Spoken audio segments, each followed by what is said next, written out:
ಭಕ್ತಿಯು ಮನೆ ಮನಗಳಲ್ಲಿ ಮುಕ್ತಿಯ ಕೆನೆ ನೆನಹಿನಲ್ಲಿ ಓಂಕಾರವು ಕೋಟೆ ಕಟ್ಟೆ ಬೆಟ್ಟಗಳು ಧ್ಯಾನದಲ್ಲಿ ಸಿದ್ಧ ಪುರುಷ ಗವಿ ಸಿದ್ಧನೆ ಇಷ್ಟ ಪ್ರಾಣ ಭಾವದಲ್ಲಿ ಯಾತ್ರೋತ್ಸವ ನಮ್ಮ ಜಾತ್ರೋತ್ಸವ ಜಾತ್ರೋತ್ಸವ ನಮ್ಮ ಆತ್ಮೋತ್ಸವ.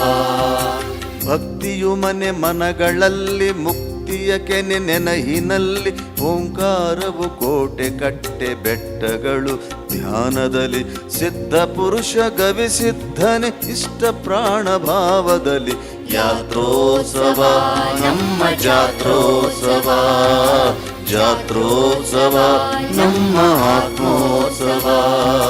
ಅರಿವಿನ ಜಾತ್ರೆ, ಆನಂದದ ಯಾತ್ರೆ. ದಕ್ಷಿಣ ಭಾರತದ ಕುಂಭಮೇಳವೆಂದು ಪ್ರಸಿದ್ಧಿಯಾದ ಕೊಪ್ಪಳದ ಶ್ರೀ ಗವಿಸಿದ್ದೇಶ್ವರರ ಮಹಾರಥೋತ್ಸವ ಜನವರಿ 15, 16, 17ರಂದು ಜರುಗಲಿದ್ದು, ಈ ಭಕ್ತಿಯ ನಿತ್ಯೋತ್ಸವವನ್ನು ಆಚರಿಸೋಣ, ಆನಂದಿಸೋಣ, ಆರಾಧಿಸೋಣ. ಅಜ್ಜನ ಜಾತ್ರೆಗೆ ಬನ್ನಿ.